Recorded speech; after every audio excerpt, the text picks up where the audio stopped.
YouTube family, what's good with you? It's your boy 2A and A, and as always, fam, anything I say in this episode, prior episodes, and future episodes is just my personal opinion. Don't take it as fact. Don't take it as law. Always do your own homework and come up with your own conclusions. Right about now, fam, I ask you go ahead and tap that like button for your boy. If you're new to the channel, I want to say welcome. Come on in. You can join the congregation by smashing that subscribe button and requesting all post notifications. And if you are an existing supporter of this channel, fam, I appreciate you more than you can possibly imagine. You are the reason this channel is anything. Alright, fam, before we get this episode rolling, just a couple of disclaimers. I do not sell firearms, nor do I promote the sale of firearms or accessories or anything that would constitute a violation of YouTube community guidelines. Any reviews that I do on firearms or accessories are just that. They are for review purposes only. And if I reference the gun manufacturer or the company that happened to supply the product, I am just referencing that for disclosure purposes. All right? Now, fam, look, if you are not a member of the 2A NLA fam club, I do not know what you are doing at this point in time. As a member of the fan club, you receive unreleased content. You will receive content early. You become automatically eligible for all the giveaways that we do in our bi-weekly live streams, fam. Look. I believe I offer some of the best giveaway opportunities on YouTube. So make sure you're a member of the fam club. It's only $2.99 a month. Just click on that join button down below. And if you are interested in any of the 2A NLA merchandise, just hit that QR code in the corner. You see it. You see it right there. That will take you to the 2A NLA channel. Also, you can sign up to participate in a lot of our giveaways there. So make sure you hit that QR code. All right, that's it. Now let's get back into the episode.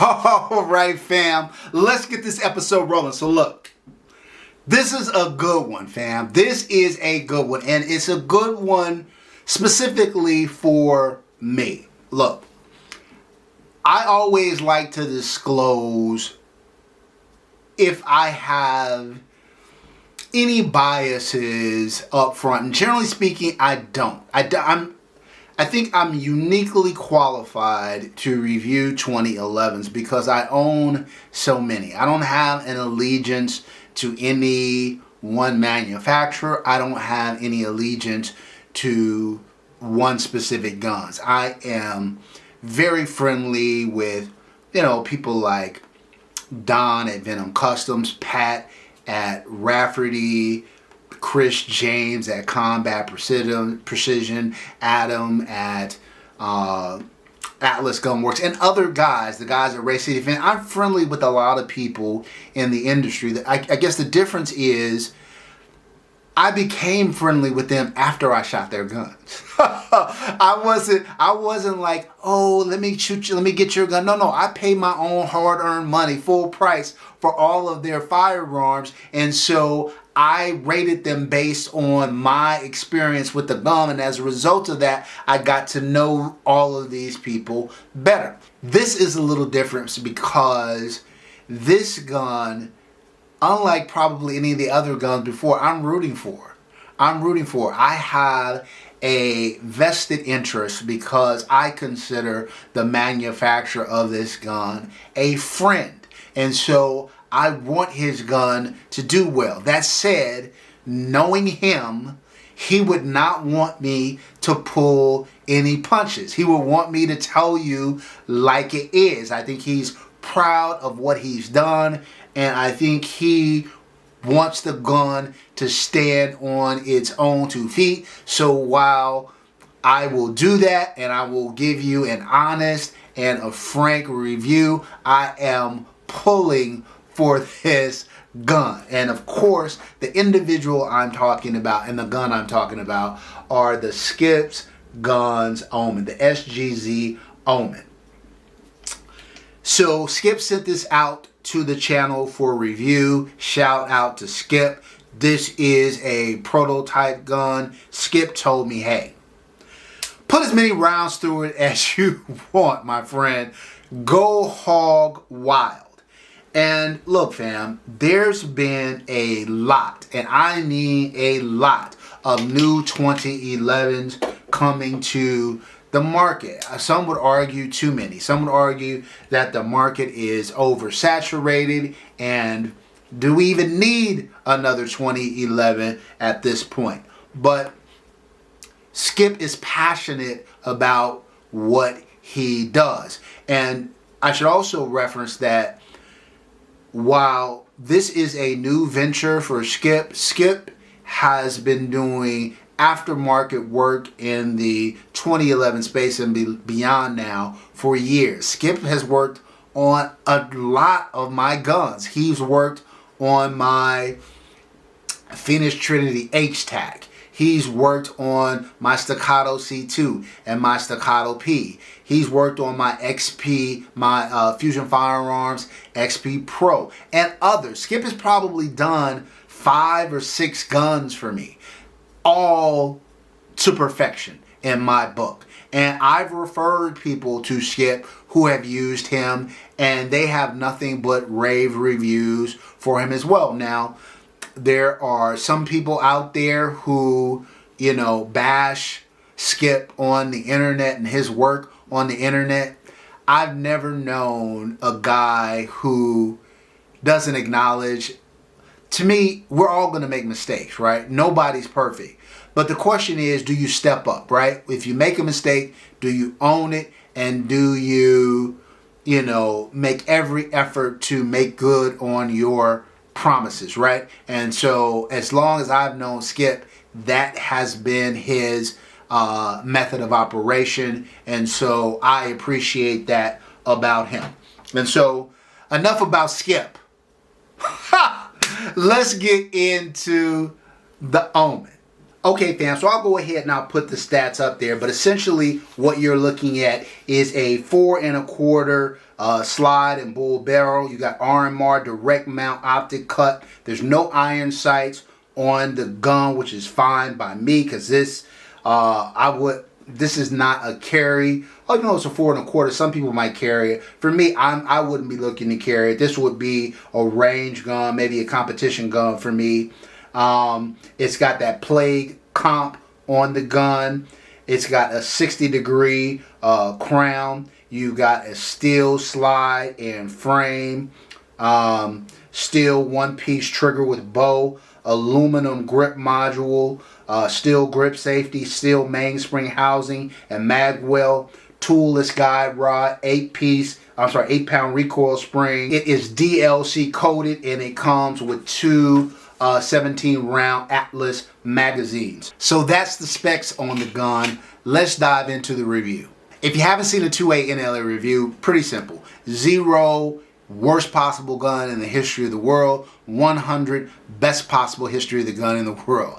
Your average gun is going to get somewhere between 50 to 60, right down the middle. Think Glock 17, Gen 5 MOS, right? If you got something 60 to 70, okay, that gun may have a feature or two that sets itself apart from the mean. If you got something 70, 80, oh, okay, now you're cooking with a little bit of gas. That gun has multiple features about it that differentiate itself from the norm. If you've got something 80 to 90, okay, now we're getting into best in class guns, particularly if you're like 85 to 89. Now you're really getting into best in class guns. And if you got something 90 and above, that's grail gun status. Is out of here. All right, fam, so let's start off with the fit and finish of the gun. I think it's really well done.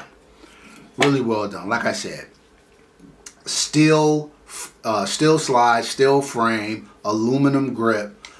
The fitment on here is rock solid. Slide to frame fitment is great. Grip to frame fitment is great. Barrel lockup is excellent. No hang up, smooth, silky smooth. No hang up on disconnectors or anything like that.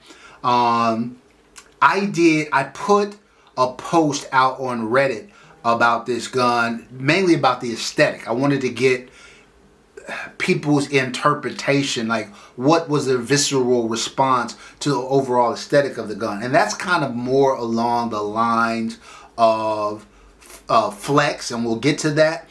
But one of the things that came up in that conversation was people felt like the serrations, although attractive, are kind of minimalist. And I think the question would be, how operationally, how good are they? I gotta say, fam, racking this gun is a breeze. The serrations do their job, and I think Skip was going for a more minimalist look. And so, you know, if you like a busier slide, then maybe this isn't the gun for you. But I feel like it is classy and it is timeless. And I said, just from a functionality perspective, yeah, no problem with the serrations for me. I feel like the texturing on the grip is chef's kiss, just perfectly done. Grippy enough so in whatever conditions you're going to be fine. Cheese grater enough. If you're one of these guys that love cheese graters, it's probably just enough for you. And if you're somebody who doesn't want the cheese grater type, probably just enough for you. So I think he really found the sweet spot relative to grip texture. So look, I think it's very well done. For fit and finish, we're going to give the Omen a 14 out of a possible 15. All right, fam. Next up, reliability. I put probably about 1,500 rounds all in all over multiple range sessions with this gun. And I had 0 malfunctions. Now, normally reliability like this would warrant a 15 out of 15. But as I've told you guys before, I'm very hesitant when it's a prototype gun or if it's the launch of a brand new gun. I'm very hesitant to get 15 out of 15s because this is a one of one, and this isn't a production gun. This is the prototype gun. And so while it certainly gave 15 out of 15 reliability, just from a caution perspective, I'm going to give it a 14 out of a possible 15 for reliability. All right, fam. Next up, durability. Like I said, steel slide, steel frame, aluminum grip, DLC coated, steel trigger. I mean, Skip did his thing. He did his thing. Look, if you take care of this gun should last lifetimes. Lifetimes. This is a gun you should be able to hand down to your kid and your kid's kid, as long as you take care of it. Exceptionally well done by Skip. For durability, I'm going to give it a 15 out of a possible 15. All right, fam. Next up, trigger. Look, you know your boy is a trigger snob, but fortunately for me, so is Skip. So is my man Skip. Skip is as big a trigger snob as I am, so there's no way Skip's going to develop a gun that doesn't have a phenomenal trigger. And if you look at it, there's very little take up, just a hair. Clear, defined wall, crisp, clean break. Look at the reset. It's a very good trigger, y'all.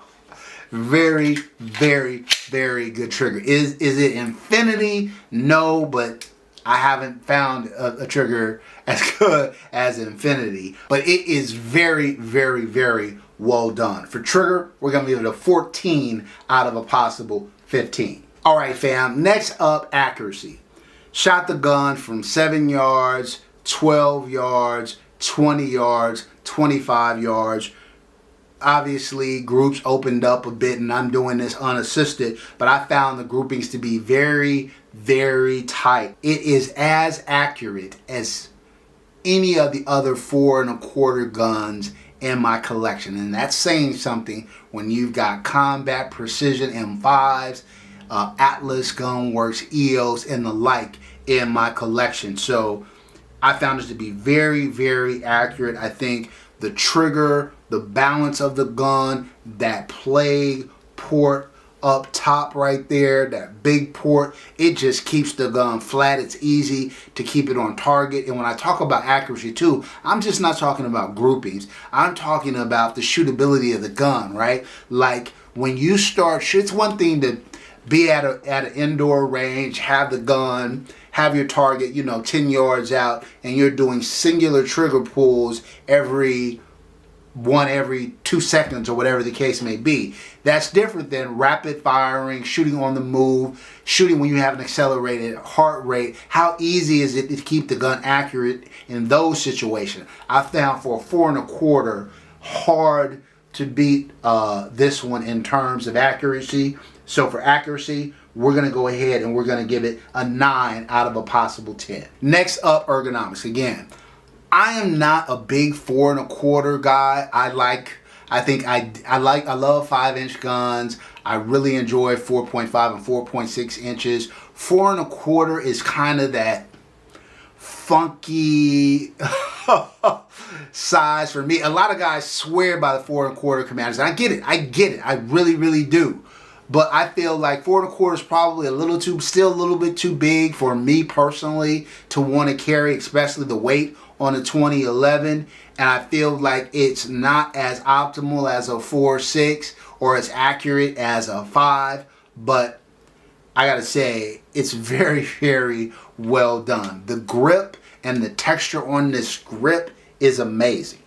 It's amazing. Skip really outdid himself. I think the aesthetic of that grip is really, really nice. And like I said, the texturing is awesome. For ergonomics, we're going to give it a 9 out of a possible 10. All right, fam, these next two, I'm just going to lump them together. Aftermarket support and maintenance and upkeep. Look, it's a 2011. Every 1,000 rounds or so, break it down, clean it, or do a light cleanup after every range session, and you won't have any problems. Relative to aftermarket support, it's growing and growing and growing and growing. At some point, it's going to get to 5 out of 5 status soon, I think.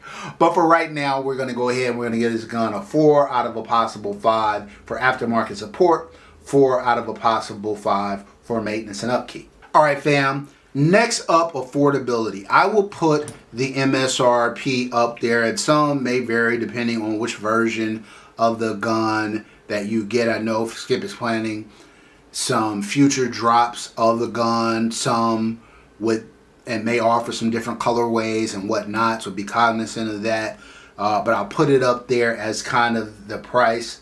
I'll put the price up there as kind of the way you see this gun outfitted. Look, I think for a gun that's in the mid to high 4s, that this gun is well done. It's probably where it should be. When I think about the other guns that are in that price range, kind of the Race City Defenses of the world, the Staccato XCs of the world, the Miller Precisions of the world, the Coast Arms of the world, this gun belongs with those other firearms. It is really, really well done. I'm really proud of the job that Skip has done on this firearm. I think the challenge for Skip is, this is, I think, one of one prototype gun. When he has to start making more and more of these, he's going to have to really focus in and maintain the same level of quality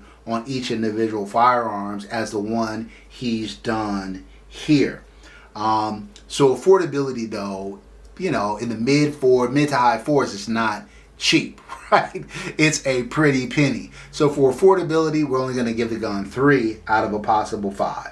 All right, fam. Last but not least, flex. Is Instagram gonna go crazy? Or your boy's gonna be like, damn? I think so, fam. I think it's an attractive looking gun. Now, if it's me, some of this is just personal preference, right? When it comes to flex, I know guys who they want an all black murdered out gun. This would be their jammy jam. They wouldn't want anything else done to it, right? I would probably like to see the gun with a little bit more colorways, maybe on the small parts or something like that to break up the black a little bit, to give it a little pop. But, I'm nitpicking. at that point, I think the gun is very, very attractive. Again, some people felt like the serrations weren't pronounced enough, but I think they were speaking more to the functionality. And like I said, fam, I have no problem whatsoever getting a hold of those serrations. I think maybe they're deceiving when you just see a picture, but in practice, I think the serrations work well for the gun. It is a modest design slide. I think, you know, that's again a matter of personal preference. I like a variety. Sometimes, like Fowler is a very, very busy slide. Love the way that slide looks. Other slides are much more understated. And I think the thing is, does the slide work with the gun? Sometimes you'll see a crazy busy slide and the grip module and the frame feels like it doesn't match, right? It's not cohesive. I think Skip has managed to put together a gun here that is very attractive and very cohesive looking, and that's, I don't think that's easy.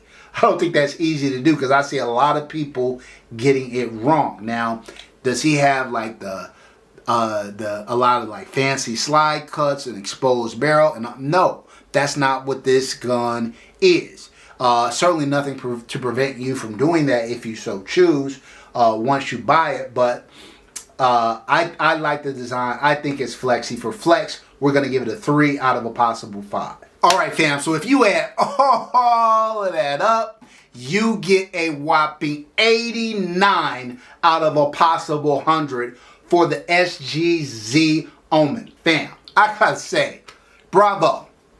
Bravo. Look, fam, I'm not gonna lie. I was a little, because of my relationship with Skip, I was a little hesitant to do this gun review. Because if I didn't like it, I'm not gonna go on camera and lie about it. I'm not. I'm just not gonna do it. But like I said, to Skip's credit, he was like, shoot the crap out of it. You know, give your honest assessment of the gun. I gotta say, I'm very proud of Skip. I'm very proud for a small business owner to be making a living doing what he loves, and to have the kind of passion. I mean, Skip just doesn't need to make his own gun.